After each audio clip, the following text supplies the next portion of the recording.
আসসালামু আলাইকুম প্রিয় এসএসসি শিক্ষার্থীবৃন্দ কিংবা নবম দশম শ্রেণীর শিক্ষার্থীবৃন্দ, তোমাদের প্রত্যেককে জানাই সালাম ও স্বাগতম। আজকে আমরা একটি নতুন টিউটোরিয়াল নিয়ে হাজির হয়েছি তোমাদের মাঝে।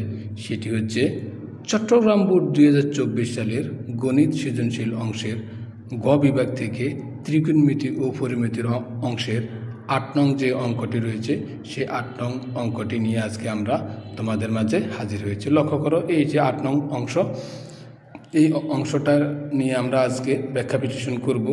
তো চলে যাচ্ছি অঙ্কের মূল পার্টে, যেখানে তোমাদের জন্য অঙ্কটা আমরা করে রাখার চেষ্টা করেছি যাতে তোমাদের সময়টা বাঁচে। একজন শিক্ষার্থীর সময় বাঁচানোই আমাদের মূল কাজ, যাতে করে সে পড়ালেখায় অধিক মনোযোগী হতে পারে। এখন আমরা যদি অঙ্কটা লক্ষ্য করি, এই যে এই অংশে অঙ্কটা যদি আমরা লক্ষ্য করি, এখানে আমাদের উদ্দীপক রয়েছে। লক্ষ্য করো, এই যে আমাদের উদ্দীপক রয়েছে, এই অংশে আমাদের উদ্দীপক এবং এই অংশ কিন্তু আমাদের উদ্দীপক। এবং আমাদের ক অংশের এটা হচ্ছে cot 90 degree minus theta equal √3 হলে সাইন থিটা এর মান নির্ণয় করো। এবং খ দেখাও যে m² minus n² divided by 4 whole to the power square equal mn। এবং গ দেখাও যে m ইকুয়াল 45 ডিগ্রি এবং n ইকুয়াল 15 ডিগ্রি। এবং এটার আলোকে এবং আমরা অঙ্কটা করব যে এই উদ্দীপকের আলোকে। তো আমরা চলে যাচ্ছি ক অংশের জন্য স্বতন্ত্রভাবে, যেখানে আমাদেরকে সাইন থিটা এর মান বের করতে বলা হয়েছে।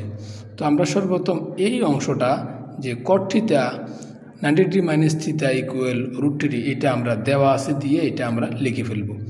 এখন আমরা তো জানি যে এখানে যে cot থিটা এর কোন মান √3, কটের কোন মান √3। আমরা জানি কটে 30 ডিগ্রি হচ্ছে √3, কটে 30 ডিগ্রির মান হচ্ছে √3। এই জন্য আমরা এই 30 ডিগ্রিটা না লিখে এই আমরা cot 30 ডিগ্রি লিখলাম।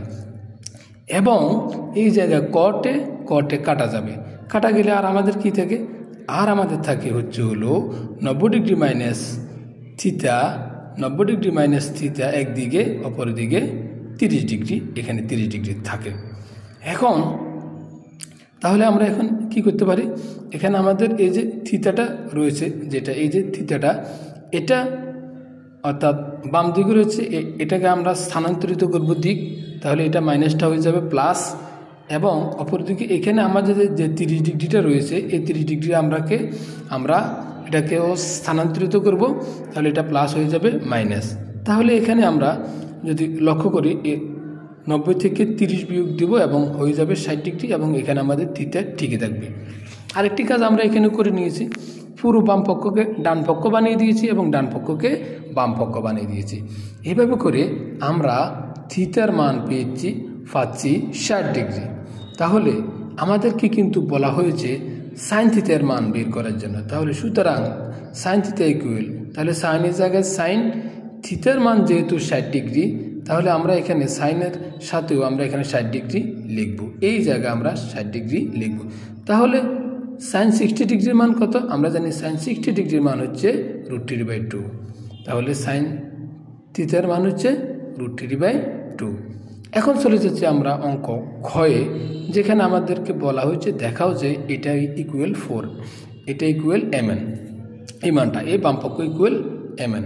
তাহলে আমরা যদি এখন এখান থেকে উদ্দীপক থেকে আমরা এটা নিয়ে আসি, যে এই অংশটা লক্ষ্য করো, আমাদের এখানে এই দুইটা অংশ, একটা অংশ হচ্ছে mn, আমরা কি করব, cos থিটা এইখানে দেওয়া আছে দিয়ে cos theta equal m minus cot m, cos theta minus equal m minus cot theta.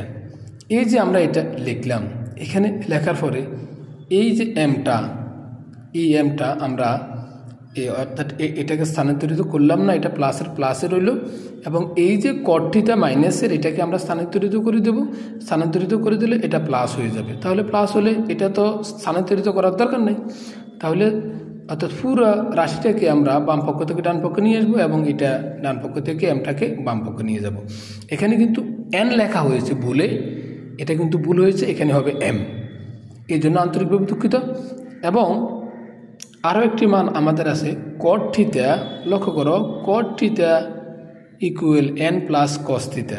তাহলে আমরা এটা আবার লিখছি, আমরা এটা লিখছি কট theta equal n plus cos theta. এখানে আমরা ঠিক আগের মতোই, এখানে আমাদের nটা স্থানান্তরিত হবে না, ডান দিকেরটা ডান দিকে থাকবে। পরবর্তীতে আমরা পুরোটাই আমরা ডান দিকেরটা বাম দিকে নিয়ে আসবো। এবং এখন আমরা যেটা করব যে আমাদের এখানে আছে কস থিটা, তাহলে কস থিটাটা প্লাসের, এটা এখানে রয়েছে মাইনাসের, মানে এটা ডান দিক থেকে বাম দিকে নিয়ে যাওয়া হবে এবং এটা জায়গা তো এইটাই থাকবে। তাহলে এখানে আমাদের পুরো বাম দিক থেকে এটাকে ডান দিকে আনা হবে, এটা ডান দিক থেকে বাম দিকে নিয়ে যাওয়া হবে।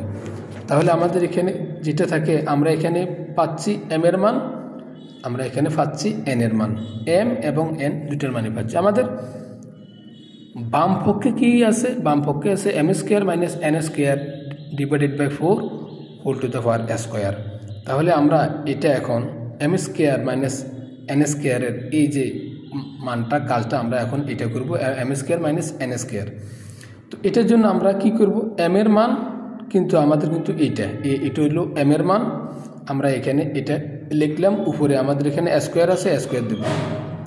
এরপর হচ্ছে মাইনাসের মাইনাস দেব এবং এখানে n এর মান কিন্তু আমাদের এটা উপরে কিন্তু আমাদের লক্ষ্য করো স্কোয়ার আছে, আমাদের এখানে স্কোয়ারটা বসবে। এখন আমরা যদি সূত্র দিকে খেয়াল করি তাহলে আমরা এখানে কি পাচ্ছি, আমরা এখানে পাচ্ছি হলো a plus b whole square minus a minus b whole square. এটা কিন্তু আমাদের একটা বীজগণিত 4ab সূত্র, বীজগণিতের 4ab সূত্র হলো a plus b whole square minus a minus b whole square. এখন আমরা যেটা করলাম যে আমাদের এখানে বাম পক্ষ ঠিক যেভাবে আছে এভাবে থাকলো, আর এই অংশের জন্য 4ab, যেখানে a এর জায়গা হবে কট, b এর জায়গা হবে কস। আমরা এখানে ঠিক তাই লিখলাম, a এর জায়গায় কট, b এর জায়গায় কস, এবং এগুলোর উপরে স্কোয়ার আছে বিদায়, এখানে স্কোয়ার আছে বিদায়, এখানে আমাদের স্কোয়ারটা থাকবে। এখন লক্ষ্য করো, বাম পক্ষে আমাদের এখানে কোনো মানের তেমন কোনো পরিবর্তন নেই, আমাদের এটা ঠিক যেমন আছে এমনি বসবে। এবং ডান পক্ষে যদি আমরা একটু খেয়াল করি, এখানে 4-এর উপরে স্কোয়ার রয়েছে, তার মানে হচ্ছে 4-4 16, এবং এখানে কটের উপরেও কিন্তু আমাদের স্কোয়ারটা রয়েছে, এই যে স্কোয়ারটা রয়েছে। তাহলে আমরা কি করব, কটের উপরে স্কোয়ার হলে কি হবে, কট স্কোয়ার। লক্ষ্য করো, কটের উপরে স্কোয়ার হলে কি হবে, সূত্রটা কট স্কোয়ার থিটা, এবং কসের উপরেও কিন্তু স্কোয়ারটা রয়েছে, তার মানে কি কস স্কোয়ার থিটা। এখন এই জায়গায় কস স্কোয়ার থিটার আরেকটা সূত্র আছে 1 মাইনাস সাইন স্কোয়ার থিটা, কস square theta equal 1 minus sine square theta. এখন এখানে 16 কট স্কোয়ার, এটা কিন্তু ঠিক যেমনি আছে এমনি বসবে। এবং এই জায়গায় আমরা যদি কট স্কোয়ার থিটার সাথে 1 গুণ করি তাহলে হবে কট স্কোয়ার থিটাকে কট স্কোয়ার থিটা, আর এখানে আমাদের cot square theta sine square theta উভয় আসবে। কেন আসবে, কারণ এখান থেকে কট স্কোয়ার থিটা, এখান থেকে সাইন স্কোয়ার থিটাটা আসবে। এবার আসার পরে আমাদের বাম দিকে তো কোনো পরিবর্তন নেই, ডান দিকে যদি আমরা কট স্কোয়ার থিটাটাকে আমরা সূত্র কনভার্ট করি তাহলে আমাদের হবে cos square theta by sine square theta, আর বাকি দুটা পার্টই cot square theta sine square theta ঠিকই থাকবে। এবং ঠিক থাকার পরে আমরা পরবর্তীতে কাটাকাটি করবো, সাইন স্কোয়ার থিটা কাটা যাওয়ার কারণে আমাদের এখানে যেটা হবে, এখানে আমাদের cot square theta minus cos square theta. তাহলে আমাদের এখানে কি হবে, লক্ষ্য করো, cot square theta minus cos square থিটাই হলো। এবং আমাদের এখানে এ স্কোয়ার মাইনাস বি স্কোয়ারের সূত্র অনুপাতে A plus B into A minus B হয়েছে। এখন cot theta plus cos theta আমরা যদি একটু খেয়াল করি, cot theta plus cos theta, তাহলে আমাদের এটা মান কত, cot theta plus cos theta আমাদের এটার মান হচ্ছে m, এখানে m হবে। আর cot theta minus cos theta এটার মান কিন্তু আমাদের n, তার মানে এখানে mn, এখানে 16 আছে, mn আছে। তো আমাদের এই যে বাম অংশটা, এটার কোনো পরিবর্তন, এটা সোজা বসে যাবে। তাহলে আমাদের ক্ষয়ের উত্তরটা কিন্তু আমরা মিলিয়ে ফেললাম। এখনও কিন্তু মিলাতে পারলাম না, কারণ আমরা এখনও বাই 4 যেটা রয়েছে এটা এখনও কাজটা বাকি আছে। তাহলে আমরা এতটুকু পর্যন্ত পারলাম। তো পারার পরে এখানে আমরা কি করব, উভয় পক্ষকে 4 দ্বারা আমরা এখানে আমাদের যে স্কোয়ারটা রয়েছে আমরা এখানে কি করব, a প্লাস বি হলে আমরা এখানে উভয় পক্ষকে আমরা এম এন এর মান বসাবো। এম এন এর মানটা আমরা এখানে বসালাম। বসানোর পরে আমরা এখানে যদি এখানে উভয় পক্ষকে 16 দ্বারা ভাগ করি, তাহলে আমাদের এখানে এই জায়গায় 16 আমাদের এখানে এই জায়গায় 16 এবং এই 16 কাটা যাবে। কাটা গেলে আর আমাদের থাকে এম এন, এবং এটার নিচে কিন্তু আমাদের প্রাথমিক অবস্থায় 16 থাকবে, পরবর্তীতে এটা 16টা 4 হয়ে যাবে, অর্থাৎ এটাকে আমরা সূত্র কনভার্ট করতে পারবো। তাহলে এটা আমাদের হয়ে যাবে এই অংশটা এটা। এখন আমরা গ অংশের দিকে যদি একটু খেয়াল করি, তাহলে আমাদেরকে বলা হচ্ছে যে আমাদের প্রমাণ করতে হবে এম এর মান 45 ডিগ্রি, এন এর মান 15 ডিগ্রি। তাহলে আমরা এই অংশটা এখানে আমাদের যে মানগুলো দেওয়া আছে, আমরা এগুলো নিয়ে কাজ করব। লক্ষ্য করো, আমাদের এখানে কিন্তু উভয় জায়গায় কিন্তু হাফ রয়েছে। এই উভয় জায়গায় হাফ থাকার কারণে সমীকরণ 1 এবং 2 দুটোকে আমরা যদি 2 দ্বারা আমরা গুণ করি, তাহলে এই হাফের নিচে 2 এবং উপরে 2 এই দুইটা কাটা গিয়ে আর আমাদের মান থাকবে 1। এই কথাটা কিন্তু আমাদের এখানে আছে। লক্ষ্য করো, এইখানে কিন্তু আমাদের এখানে এই যে একটা আসলো, এখানে কাটাকাটি করে এখানে 2টা হলো, এখানেও 2টা হলো, সমীকরণের উভয় দিকে 2টা চলে আসলো। এখন এটা তো ভাই তোমরা বুঝছো। এখন আমরা কি করব, এখান থেকে একটা অংশ নেব, 2 cos into m plus n equal 1। এই অংশটা আমরা নেব। নেওয়ার পরে লক্ষ্য করো, এখানে cosের সাথে 2 এর সম্পর্কটা হচ্ছে গুণের, এদিকে স্থানান্তরিত হলে হবে ভাগের। তাহলে cos কত ডিগ্রির মান আমাদের হাফ হয়। লক্ষ্য করো, cos কিন্তু 60 ডিগ্রি মান আমাদের হাফ। আমরা জানি, আমরা যারা সূত্রগুলো খুব ভালো করে পারি তারা কিন্তু জানি cos 60 ডিগ্রি মান আমাদের হাফ। তাহলে আমরা এখানে হাফ নিলাম, আর এদিক দিয়ে বাম পাশ থেকে cos, ডান পাশ থেকে cos আমরা কাটাকাটি করব, আর আমাদের বাম পাশে থাকবে m প্লাস n এবং ডান পাশে থাকবে 60 ডিগ্রি। তাহলে আমরা এখানে সুতরাং m প্লাস n ইকুয়াল 60 ডিগ্রিকে আমরা 1 নং সমীকরণে লিখব। লেখার পরে আমাদের এই যে দ্বিতীয় সমীকরণ, এখানে আমাদের দ্বিতীয় উদ্দীপক যেটা রয়েছে সেটা আমরা লিখব এত ইকুয়াল কিন্তু আমাদের 1। কারণ এই যে 1টা এটা কিন্তু দুইটার জন্য এই 1টা, অর্থাৎ দুইটা সমীকরণের জন্য উদ্দীপকের জন্য এই 1টা।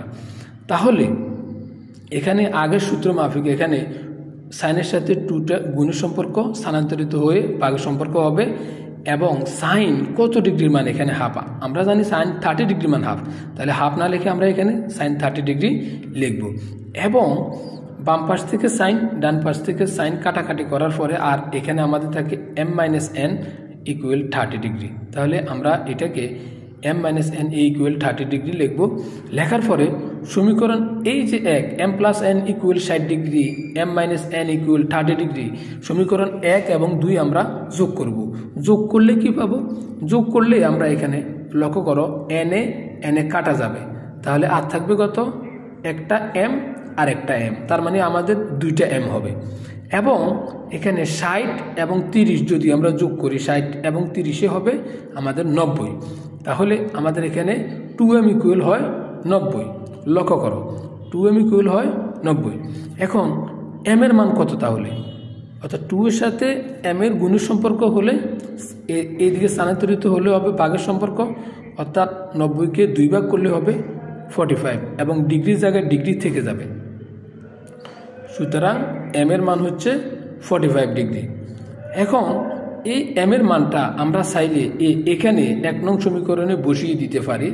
তো 1 নং সমীকরণে m এর মানটা যদি আমরা বসিয়ে দিই তাহলে হবে এখানে 45 ডিগ্রি। তো 45 ডিগ্রিটা এটাকে স্থানান্তরিত করলে প্লাসটা মাইনাস হয়ে যাবে, এদিকে চলে আসবে মাইনাস 45 ডিগ্রি, অর্থাৎ 60 থেকে 45 ডিগ্রি বিয়োগ হলে আর থাকে 15 ডিগ্রি। তো সুতরাং n এর মানটা তখন দাঁড়াবে 15 ডিগ্রি। অথবা আমরা এটাকে বিয়োগ করেও সমীকরণ 1 থেকে 2 বিয়োগ করেও আমরা n এর মানটা 45 ডিগ্রি পেতে পারি এইভাবে। তো আমাদের অঙ্কটি কেমন লাগলো? যদি ভালো লাগে তবে তোমরা অবশ্যই আমাদের পাশে থাকবে, লাইক কমেন্ট সাবস্ক্রাইব করবে। ধন্যবাদ, আল্লাহ হাফেজ।